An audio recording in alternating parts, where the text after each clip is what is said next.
Developing tonight, he just got fired by the voters in Colorado, and it appears the Democratic Senator Mark Udall may go out with a bang. Senator Udall is a member of the Senate Intelligence Committee and is reportedly considering reading a hotly contested and classified CIA interrogation report on the Senate floor.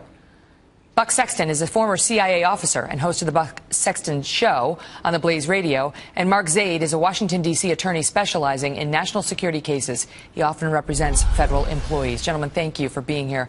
Buck, who gives him the right to do this? The White House and Dianne Feinstein and the bipartisan Senate committee is negotiating what should be released to the public. They say they're going to release something. And apparently Senator Udall says, I'll decide on my own. If you don't do it on my timetable, what's going to get revealed, and I'll just do it on the Senate floor, and you can't come after me. Yeah, there's no imminence to this. There's no reason for it other than Senator Udall's apparent grandstanding. He lost the war on women, it seems, and now he wants to transfer it to the war on the CIA. I can't imagine what he thinks, for one, is going to come out of his reading this on the floor that would actually be in any way helpful to U.S. national security. There are a lot of ways I could think it would be harmful, and that he would subvert the process. After all the back and forth, a very partisan process, I might add, Republicans have already bowed out of the committee. For him to do that at this point just seems so overtly political and self-serving, but I think that's not surprising given what we've seen from the senator in the waning days of his time in office. He says you can't run out the clock. He's not satisfied with Dianne Feinstein's timetable. She says she's getting to it. She says she's making a good faith effort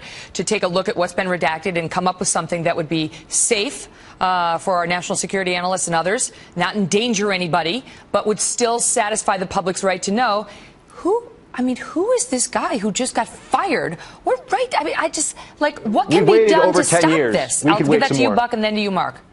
I was going to say, we've waited over a decade. We could wait some more, for sure. There's no reason for him to try to jump ahead of the process here. And this is already a Democrat-controlled process. So I don't know why he thinks Feinstein's not moving fast enough. This is on their side of things. Mark, what, if anything, can be done to stop him?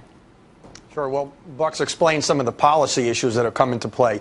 From a legal standpoint, Article 1, Section 6 of the Constitution, which is the speech and debate clause, effectively gives any member of Congress the ability to go on the floor of the House or the Senate or as part of one of their committee assignments or subcommittee assignments or use the congressional record to disclose anything they want, including classified information. So it would be almost impossible to do anything to stop him. There may be some maneuvers with respect to the committees, but if he wanted to take the entire Senate torture report or he wanted to take any of Snowden's documents, anything from the NSA that hasn't come to light yet publicly, he can insert it into the public record with impunity. And he cannot be prosecuted. He cannot be stopped legally. Cannot be stopped. Cannot be prosecuted. Now, he could be punished through Senate rules.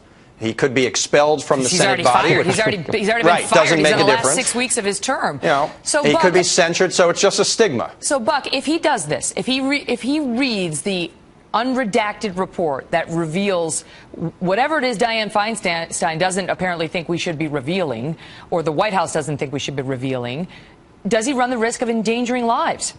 He could, absolutely. You'd have to wonder, what is it that at this point in the game is still redacted that they're haggling over, and there could be some very serious concerns. It could be the identities of officials involved in the process. Those are the sorts of things that you certainly wouldn't want exposed. And I just have to say, I mean, at this point, it seems very clear to me why he wants to do this. And as to the legality of it, and there is something called, it's not a real thing, but it's called real-time declassification. And it's when a senior official goes on TV or somewhere else, usually a White House official, and says something that is in fact classified and just lets everybody know. So there are ways to sort of subvert the procedure for official declassification. And of course, the president can just say whatever he wants. He can actually real-time declassify.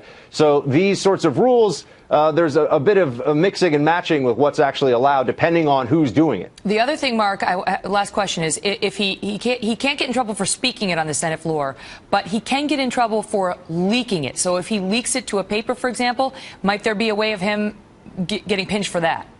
Yes, absolutely. And what Buck's talking about, so if he read it into the record, and Senator Mike Gravel back in the Pentagon paper days, 1971, did that for an hour, and then he put the entire 47 volumes into the record, that does not declassify it. That just leaks it.